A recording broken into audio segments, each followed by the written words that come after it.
Bonsoir. En ce qui me concerne, j'aurai une intervention d'une vingtaine de minutes. Donc, je suis philosophe. Quand on m'a proposé de travailler sur le thème suivant, la liberté d'aller de la personne âgée, je dois avouer que je n'avais pas du tout remarqué l'ampleur de la problématique, puisque effectivement, c'est une épineuse affirmative. Qu'est-ce que la liberté d'aller? Qu'est-ce qu'une personne âgée? Ça pose énormément de questions. Ce sont aussi des concepts qui sont finalement assez subjectifs. On va tous apporter une définition possible, on a des représentations. Et à la fois, ce sont aussi des concepts qui trouvent des définitions spécifiques ou plutôt spécifiées pour nous permettre d'avoir un cadre commun pour réfléchir sur ça. Alors, je commencerai par une citation du romancier Alphonse Karr qui nous dit qu'il ne faut pas finalement attribuer à la vieillesse tous les défauts des vieillards. Et c'est vrai qu'on a peut-être facilement cette tentation.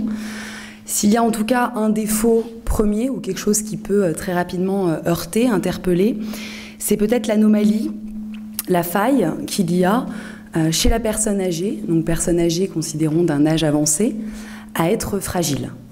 On a parlé effectivement de la fragilité, on a aussi parlé de la vulnérabilité. La vulnérabilité, c'est finalement la condition de tout un chacun et nous sommes tous potentiellement fragilisables. La personne âgée, elle, est déjà dans la fragilité, que l'on peut remarquer, que l'on peut observer, constater. Il y a plusieurs phénomènes qu'on va pouvoir essayer d'aborder. Donc la problématique qui sera la mienne aujourd'hui, c'est de savoir finalement entre un rappel à la fois intérieur, du corps, de l'esprit, et en même temps une imputation extérieure, sociale, de la fragilité. Eh bien, comment peut-on penser la liberté d'aller de la personne âgée ? Alors finalement, on remarquera aussi assez rapidement que très facilement, on nous est plutôt, la vieillesse nous est imputée avant même qu'elle soit vécue. C'est-à-dire que souvent, on vous considère, on vous juge vieux avant même que vous vous sentiez vieux. Et finalement, ce décalage au niveau de l'âge. Je commencerai avec Serge Guérin, qui est un sociologue et qui a travaillé un petit peu sur les représentations de l'âge. Et il s'intéresse justement à qu'est-ce qui fait qu'on peut dire qu'une personne est âgée ou non. Donc oui, il y a le constat physiologique, effectivement, vous pouvez observer une fragilité. Mais il y a aussi le contexte social. Il n'y a qu'à regarder l'évolution. En 1900, l'âge moyen, l'âge moyen de décès, c'était 49 ans. Aujourd'hui, on est autour de 82. Donc nécessairement, quand on était considéré vieux à l'époque, c'est pas pareil qu'aujourd'hui. Donc déjà, ça bouge. On regarde aussi en fonction des cultures et des pays. C'est-à-dire qu'aujourd'hui, dans le temps présent, actuellement, la moyenne d'âge, c'est 82 ans en France, 72 en Chine et toujours 49 au Nigeria. Donc la vieillesse, forcément, n'est pas la même. Donc il y a comme ça, autour de ça, énormément de représentations. Et l'âge va évoluer, avancer, et il y a aussi la société qui rappelle avec quelque chose de très symbolique, la retraite, qu'effectivement, il y a l'entrée dans le troisième âge. Donc on essaiera de s'interroger un petit peu sur la représentation de la retraite qui est quand même assez forte. Et donc la retraite, c'est 62 ans. L'Organisation mondiale de la santé considère, elle, qu'une personne âgée l'est à partir de 60 ans. Donc c'est quand même assez interrogeant. Alors je rassure tout le monde, quoi qu'il en soit, on est toujours le vieux de quelqu'un. Ça, c'est une certitude. Et d'ailleurs, Victor Hugo disait, quand vous avez la quarantaine, vous êtes finalement le vieux des jeunes, et quand vous avez 50 ans, vous êtes le jeune des vieux. Donc finalement, on s'y retrouve toujours. Donc on voit qu'il y a un vrai imaginaire à ce niveau-là, c'est qu'on a aussi besoin de catégoriser entre le vieux, le très vieux et le très très vieux. Eh bien, dans la littérature, dès le XXe siècle, on a commencé justement à segmenter ça avec, on appelle ça donc soit les young old, donc c'est entre 65 et 75 ans, les old old, 75-85 et les oldest old, alors là plus de 85. Donc on a toujours eu besoin de répertorier tout cela. Et Serge Guérin, qui est sociologue, dit finalement on pourrait aujourd'hui, dans la société qui est la nôtre, remarquer 4 types donc de personnes âgées. Vous avez la première catégorie qui est celle des seniors traditionnels. La deuxième qui est celle des seniors fragilisés. Donc je perçois une certaine fragilité soit physique, soit psychique, soit sociale, économique. Vous avez enfin les boomers bohèmes. C'est, vous savez, ces personnes qui ne veulent pas vieillir, coûte que coûte, qui ont encore envie d'être jeunes, qui veulent pas que le temps leur échappe. Et enfin, les boomers fragiles. Donc c'est ceux qui ressentent vraiment la fragilité du temps qui les a affectés, mais qui néanmoins veulent continuer à rester acteurs de leur vie. Donc on voit qu'il y a vraiment cette volonté de catégoriser. Mais on sait aussi qu'il demeure toujours une chose, une représentation. On a beau dire qu'il y a des catégories. Quand on dit personne âgée, la première chose qui nous vient, c'est quand même cette idée de décroissance. Et justement, Pythagore disait à l'époque, le jeune va vers la croissance alors que le vieux ou la personne âgée passe son temps à décroître. Donc il y a vraiment cette idée qui est très forte, avec justement des mots très forts. Vieillesse, vieillard, vieux, on est toujours sur cette absence de dynamique possible. Donc vous comprendrez qu'absence de dynamique va beaucoup jouer sur la conception dont on peut penser la liberté d'aller pour une personne âgée. Si finalement on n'est que dans ces représentations de vieillesse, d'incapacité, d'inaptitude, c'est forcément très fort en termes de sens. Donc la retraite aussi, c'est quelque chose qui est très fort. Quand on regarde un petit peu l'histoire, il est intéressant de voir que la retraite, eh bien, à l'époque des monarques et des nobles, pendant l'Ancien Régime, quand on mettait en retraite quelqu'un, on mettait en retraite quelqu'un qui avait déjà un état de fragilité physique qu'on pouvait remarquer. Donc il devenait inapte au travail. Ensuite, au 19e, en Angleterre, ou au 20e, en France, on a mis aussi la retraite qui a toujours été liée à cette forme de vieillesse que je perçois et de fragilité, d'état physique. C'était donc finalement corréler le fait qu'il y a une inaptitude, une inutilité sociale possible aussi, mais aussi une inaptitude. Donc quelque chose de vraiment palpable et rendu visible par cet âge avancé qui vous met peut-être hors d'un certain cadre social. Donc, on voit qu'il y a un contexte assez important et que, de fait, la liberté d'aller va être largement repensée par rapport à tout cela. Si je prends 3 images de la vieillesse, qu'on a forcément tous en partage, il y en a une de positive, qui est celle, effectivement, quand on avance dans l'âge, on gagne en sagesse. Donc on devient un expert. On a finalement cette image-là de la sagesse qui fait que la personne âgée va être, dans ce cas-là, vraiment respectée. Deuxième image, c'est celle de la vulnérabilité, fragilité physique, effectivement. On remarque, alors si on prend une image qui parle, le premier cas de l'expert, ce serait le druide dans Astérix et Obélix. Vous voyez cette image, on va le voir. La vulnérabilité, donc fragilité physique, et aussi la déficience mentale. Et donc, ces 2 dernières images peuvent être symbolisées dans un autre personnage d'Astérix et Obélix qui s'appelle H-Canonix, quand même assez fort. H-Canonix qui souffre, lui, de carences physiques, mais aussi mentales. Il a toujours quelques problèmes, il veut toujours se battre, enfin, il est un petit peu bizarre. Donc, on a ces 3 images-là. On remarquera aussi assez rapidement dans la société que de toute façon, l'image de l'expert est assez rapidement balayée à partir du moment où une certaine démence ou déficience intellectuelle prend le pas. Je prends l'image toute simple d'un homme politique tel que Jacques Chirac qui a été longtemps respecté et on voit aujourd'hui effectivement que dès que la déficience est là, le rapport à la liberté va être ensuite mis en cause. Donc, personne âgée, liberté d'aller. Il fallait absolument que j'éclaire un petit peu les problématiques parce que très compliqué de faire un maillage entre les deux. La liberté d'aller.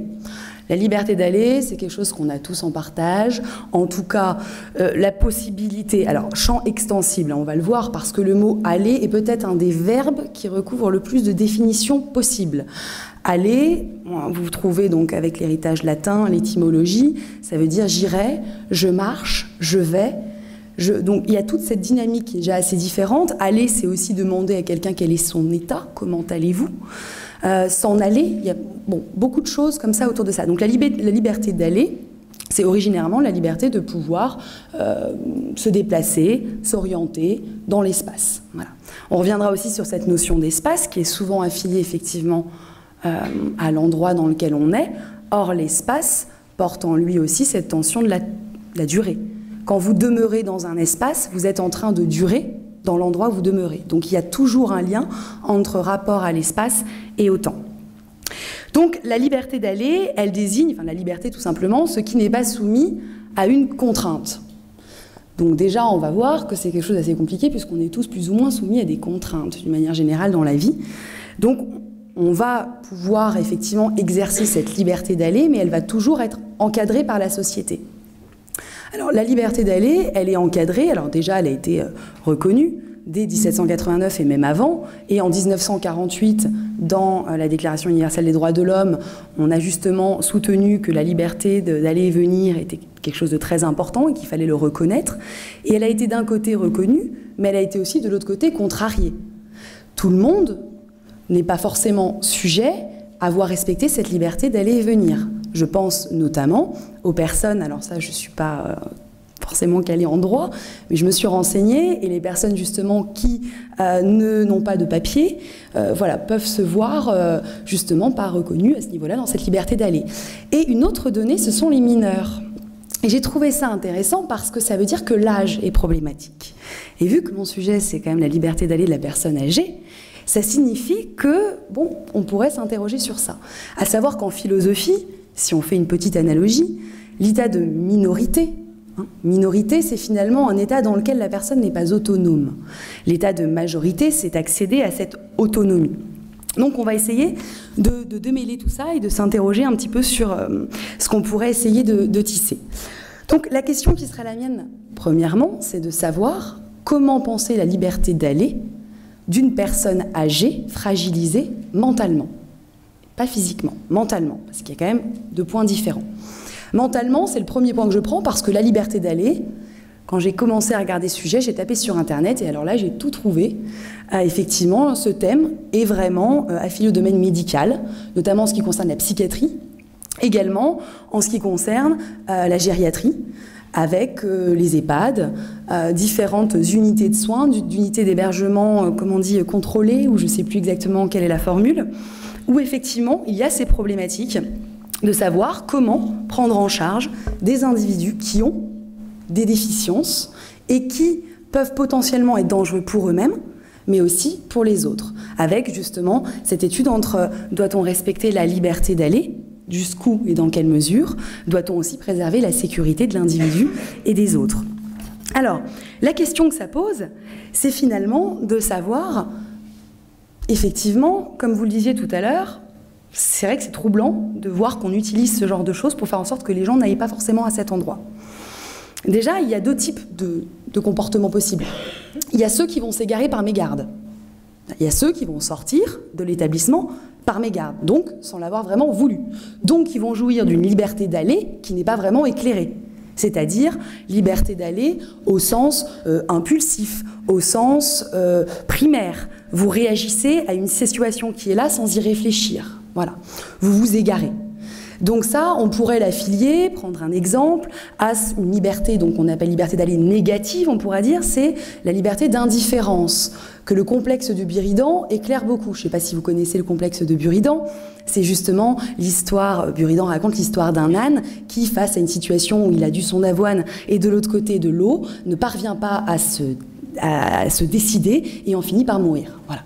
Et du coup, c'est intéressant de dire qu'effectivement, cette liberté d'aller là, parce que quand on est dans ce débat de se dire qu'est-ce qu'on fait, il y en a qui sortent, il y en a qui veulent, il y en a qui veulent pas, comment penser la liberté d'aller de la personne âgée qui a une déficience mentale, eh bien, effectivement, on peut se dire que si elle répond à cette liberté d'aller là, indifférente, alors dans ce cas, on peut essayer de se dire que ce genre de processus pourra être repensé en se disant que ça pourrait être moins outrageant que si la personne fait une vraie demande, même en étant déficiente, c'est-à-dire éclaire sa demande, en disant pas tant « je veux sortir » que « je veux aller quelque part ». C'est déjà une dynamique différente. Vouloir sortir d'un endroit, c'est pas vouloir se rendre ailleurs, pas nécessairement.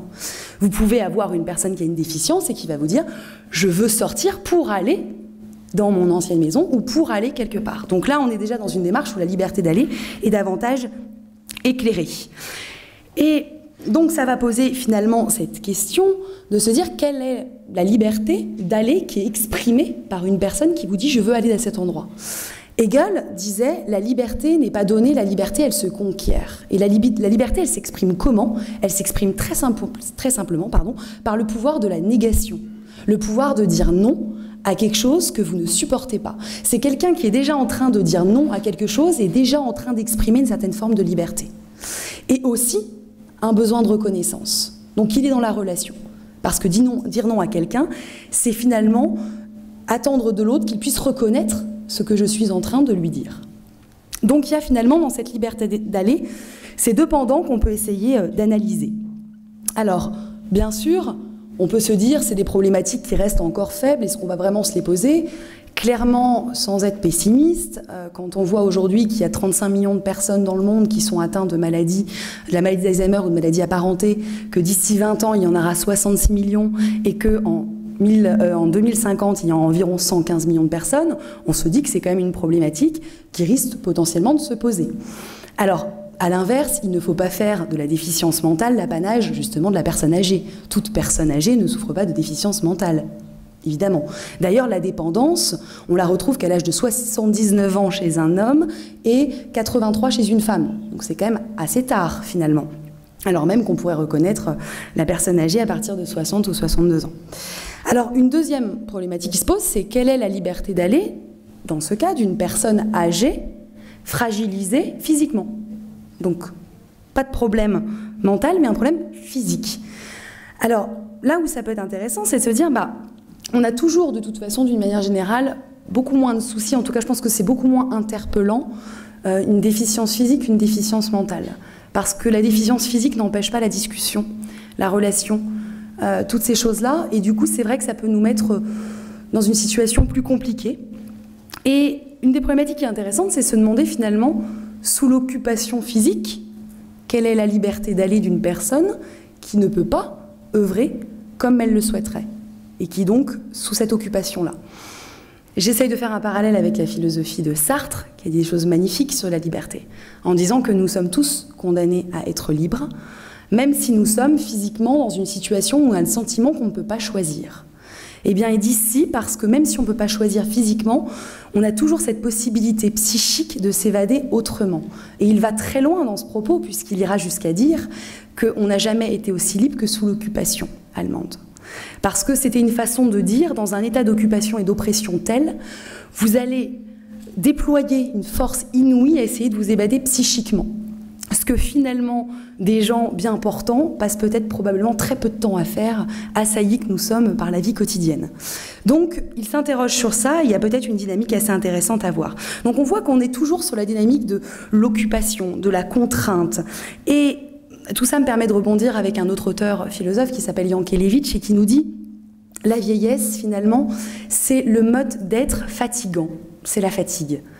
La vieillesse, c'est cet état dans lequel on arrive où il y a une forme d'irréparabilité de la fatigue. On peut être fatigué à certains moments de sa vie, mais on sait que cette fatigue va se réparer. Quand on arrive à un certain âge, on a conscience que cette fatigue va demeurer, s'installer et continuer.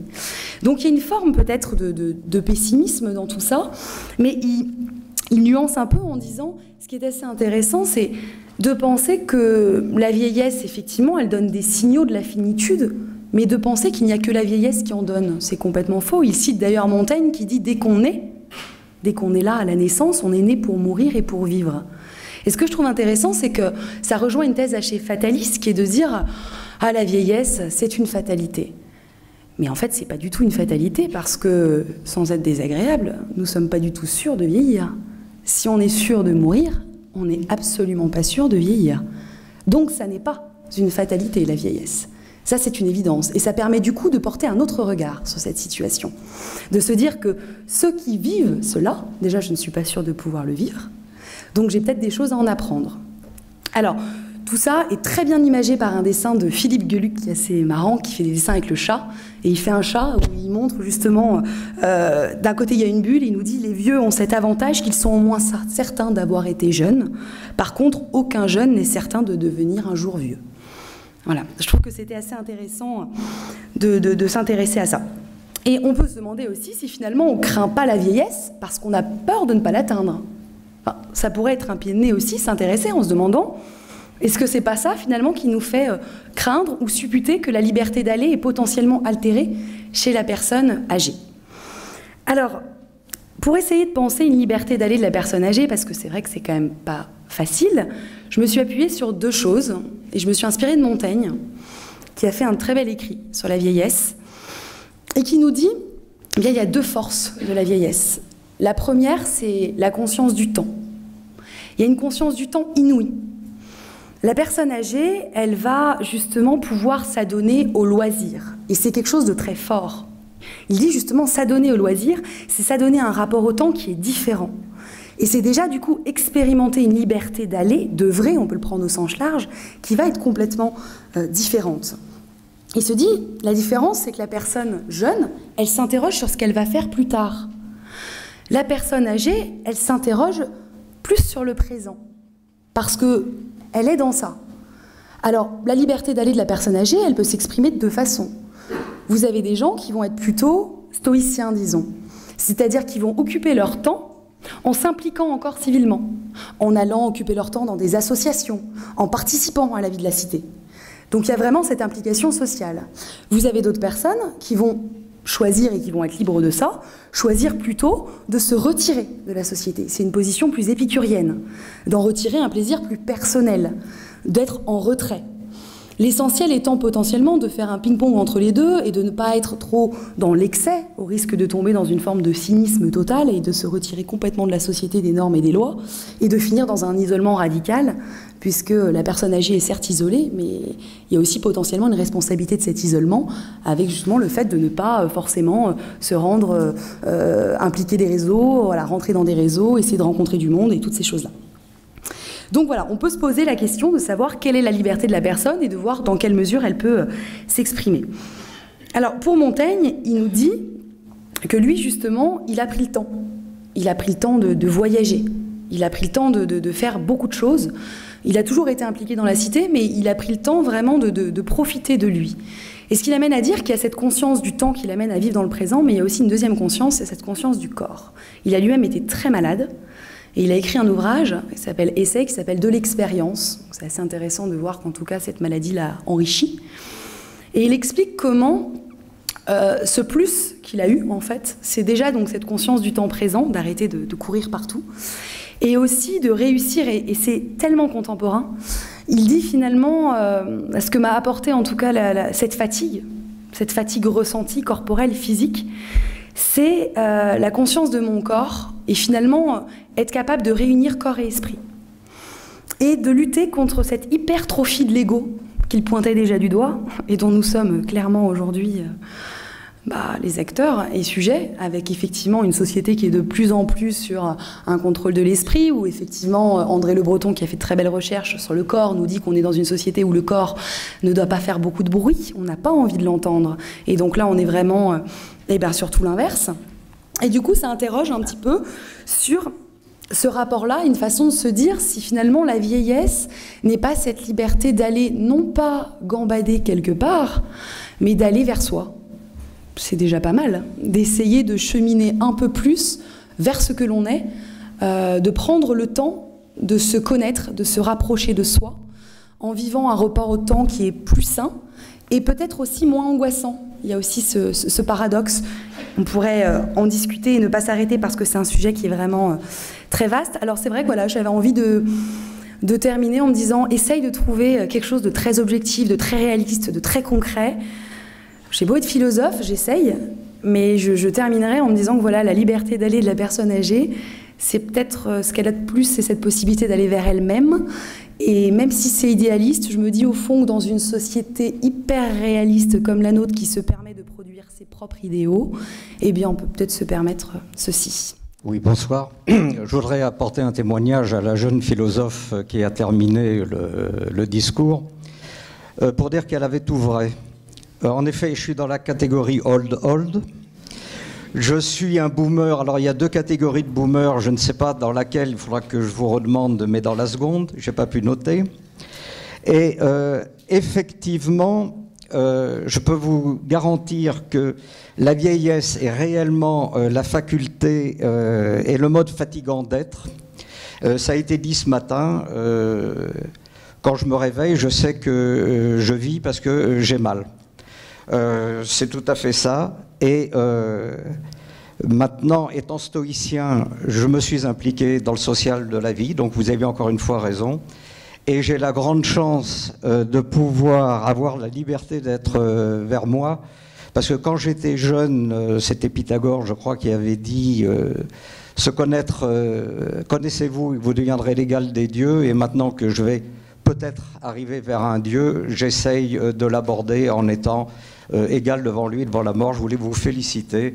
Votre discours était tout à fait vrai. Merci encore.